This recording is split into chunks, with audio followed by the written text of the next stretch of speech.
नमस्कार। हिमाचल बुलेटिन में आपका स्वागत है। पेश है आज के समाचार। मुख्यमंत्री श्री जयराम ठाकुर ने आज विधानसभा सदन में प्रश्नकाल के दौरान कर्मचारियों के लिए पेंशन विषय पर एक सवाल के जवाब के दौरान कहा, अध्यक्ष महोदय, बड़ा सीधा सा इस विषय में है कि जहां तक जिसका ये जिक्र कर रहे हैं 5/5/2009 की इस नोटिफिकेशन का, इसका अभिप्राय ये है कि जो 2009 से जो भारत सरकार की जो हमारे नोटिफिकेशन हुई है, यदि किसी व्यक्ति की सर्विस में सेवाएं देते देते मृत्यु हो जाए उसको, और इसके अतिरिक्त जो है 40% से ज़्यादा कोई आदमी जो है वो हैंडीकैप हो जाए और नौकरी करने की स्थिति में न रह जाए और उसको विवश होकर के वो नौकरी छोड़नी पड़े, तो उसके लिए जो है वो इनवैलिड पेंशन जो शब्द इस्तेमाल किया गया है वो उसका प्रावधान उसमें किया गया। और जहां तक हमने अध्यक्ष महोदय आगे बढ़ करके उसमें बहुत सारी चीजों को लेकर के किया है काम, जो मदद करने की जो हमारी मंशा है, उसी बात को ध्यान में रखते हुए जो एनपीएस का जो हमारे जो अंशदान पहले वो 10% होता तो उसको बढ़ा करके हमने उसको 14% किया है। वो भी एक बहुत बड़ा एक राहत का एक कदम हमने उस दिशा में उठाया। और अध्यक्ष महोदय, उसके साथ में पिछले बजट में 2020 और 21 के बजट में अगर हम देखें तो उसमें अगर किसी व्यक्ति की जो अगर कहीं डेथ होती है तो उसमें ग्रेजुटी का भी जो है हमने उसमें प्रावधान 10 लाख तक का किया है। और यहां से आगे बढ़कर के अध्यक्ष महोदय हम इतनी ही घोषणा नहीं की, हमने उसके लिए बजट प्रोविजन भी उसके साथ साथ में किया है। 110 करोड़ रुपए का उसमें बजट प्रोविजन भी उसमें हमने किया है। और ये भी मैं कहना चाहता हूं, उसको बैक डेट 15/5/2003 से इसको लागू किया। तो फिलहाल अध्यक्ष महोदय जो वर्तमान परिस्थितियां हमारे सामने जो आर्थिक दृष्टि से प्रदेश के समक्ष हैं उसके अनुरूप जो है हम इसके इम्पैक्ट को एसेस कर रहे हैं और इसका इम्पैक्ट कितना आएगा और उस सारी चीज़ को हम एग्जामिन कर रहे हैं। तो अवसर दीजिए उसके एग्जामिन करने के लिए। उसके बाद आने वाले समय में हम मंशा तो हमारी भी ये है कि हम ज़्यादा से ज़्यादा करें प्रदेश के लोगों के लिए, लेकिन सारी चीज़ें ऐसी परिस्थिति में कई बार संभव नहीं हो पाती है क्योंकि हमारी आर्थिक परिस्थितियां किस प्रकार के इस कोविड के कारण, कोविड सिचुएशन ने तो आखिरकार पूरी देश दुनिया की आर्थिकी को भी प्रभावित किया और हिमाचल प्रदेश भी बहुत बड़े स्तर पर प्रभावित हुआ है। मंशा होने के बावजूद भी इस प्रकार की कुछ बाधाएं हैं, तो इसलिए इस मामले को थोड़ा एग्जामिन कर रहे हैं। तो वही मैं कहना चाहता हूँ, तो थोड़ा इंतजार करें और इंतजार करने के बाद आगे देखते हैं। सुधार होगा आर्थिकी में तो विचार करेंगे, लेकिन अगर ऐसी हालात में रहे, ऐसी स्थितियां रही तो उस स्थिति में जो है कुछ कहना कठिन है, लेकिन इसलिए हम इस सारी बात को एग्जामिन कर रहे हैं। यही अध्यक्ष महोदय मैं कहना चाहता हूँ। मुख्यमंत्री श्री जयराम ठाकुर ने आज विधानसभा में लाहौल घाटी में भारी वर्षा व बाढ़ से हुए नुकसान पर वक्तव्य देते हुए कहा कि प्रदेश सरकार प्रभावितों को हर संभव मदद प्रदान कर रही है। घाटी में आवश्यक सेवाओं व वस्तुओं की आपूर्ति सुनिश्चित की जा रही है। मुख्यमंत्री ने कहा, गत सप्ताह लाहौल घाटी में हुई भारी वर्षा से जान व माल की भारी क्षति हुई है। कीर्तिंग व हवाई मोड़ नजदीक गांव कुकम सेरी में भूस्खलन हुआ है।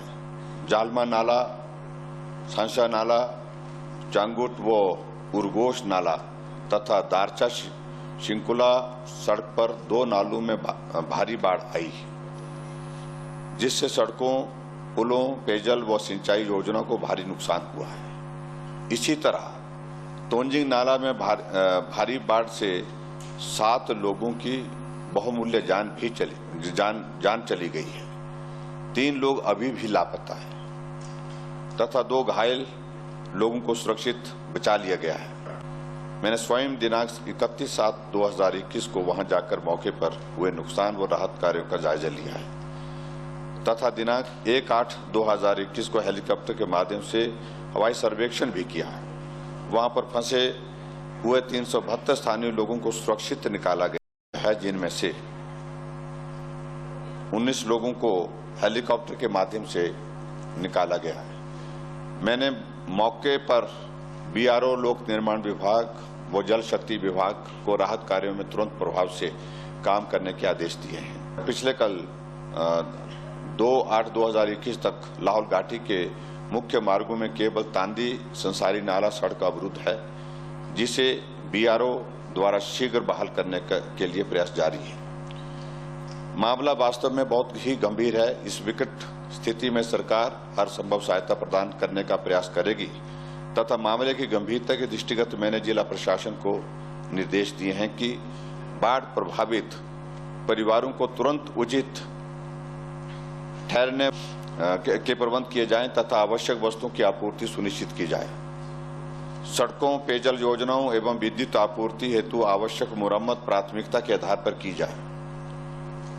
मैं लाहौल घाटी के लिए इसी संदर्भ में तुरंत आपदा प्रबंधन राशि में से 10 करोड़ रुपए राहत राशि प्रदान करने की भी घोषणा करता हूं। अध्यक्ष महोदय, सड़कों के बंद होने के कारण किसानों की नकदी फसलों को मंडियों तक पहुंचाने के लिए समस्या आ रही है। इसके दृष्टिगत उदयपुर, तिंदी से सिस्सू तक मुबलिक 2500 से 3000 प्रति पिकअप लोड की दर से परिवहन अनुदान प्रदान करने की भी घोषणा करता हूं।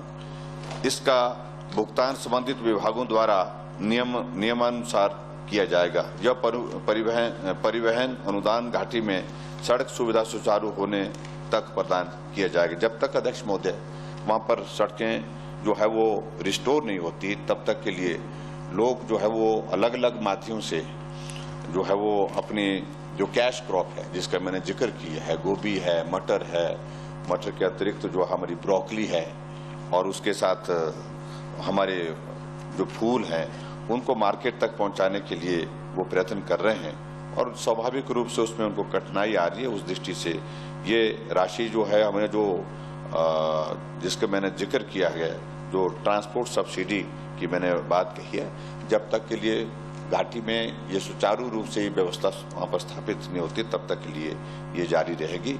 जब सड़कें वहां पर खुल जाएंगी अध्यक्ष महोदय, उसके बाद हम सुनिश्चित करेंगे कि भी उस सड़कों के माध्यम से ट्रांसपोर्ट जो है जैसे पहले चलता था उस प्रकार से चले। अध्यक्ष महोदय, व्यक्तिगत रूप से वहां पर गया। सही मायने में वहां पर जैसे घटना घटित हुई, जहां 10 लोगों के दबने की हमको खबर मिली तो एनडीआरएफ की टीम तुरंत हमने मौके पर भेजी।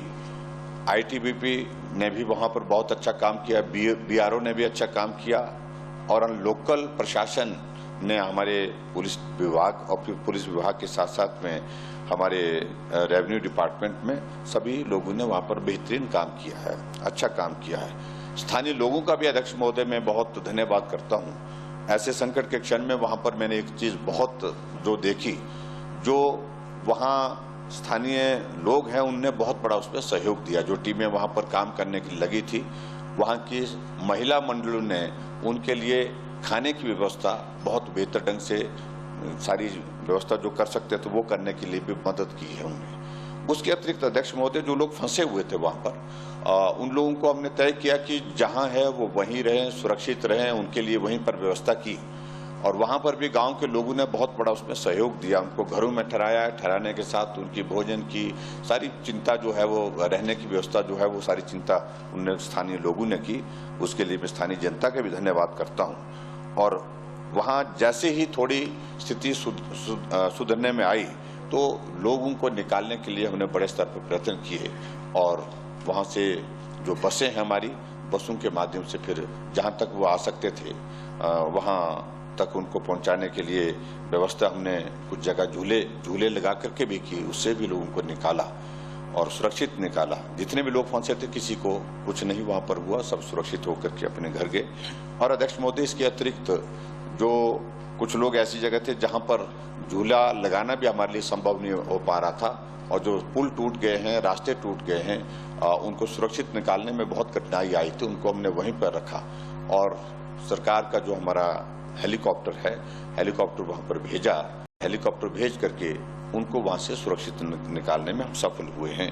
तो आज की तारीख में कोई भी आदमी वहां पर लाहौल घाटी में अब फंसे होने की जो है बात नहीं है। सभी को हमने वहां से निकाला है। All India anti terrorist front के अध्यक्ष मनिंदरजीत सिंह बिट्टा ने आज शिमला में मुख्यमंत्री श्री जयराम ठाकुर से भेंट की। ये एक शिष्टाचार भेंट थी। स्वास्थ्य एवं परिवार कल्याण विभाग द्वारा दोपहर 2 बजे जारी बुलेटिन के अनुसार प्रदेश में कोरोना संक्रमण की जांच के लिए आज 1612 लोगों के सैंपल लिए गए, जिनमें से 751 लोगों की रिपोर्ट नेगेटिव पाई गई है, जबकि 850 लोगों की रिपोर्ट आना बाकी है। अभी तक 28,52,015 लोगों की जांच की जा चुकी है, जिनमें से 26,44,785 सैंपल की जांच नेगेटिव पाई गई है। प्रदेश में कुल 2,06,380 लोगों में कोरोना वायरस के संक्रमण की पुष्टि हुई है, जिनमें से 2,01,596 लोग इस बीमारी से ठीक हो चुके हैं और 1,239 व्यक्ति उपचाराधीन हैं। हिमाचल बुलेटिन देखने के लिए सब्सक्राइब करें YouTube channel DPR Himachal, follow करें ट्विटर @DPRHP, लाइक करें Facebook page information and public relations department Himachal Pradesh, visit करें वेबसाइट www.himachalpr.gov.in। इस अंक में इतना ही। कल फिर होगी मुलाकात, दीजिए इजाजत, नमस्कार।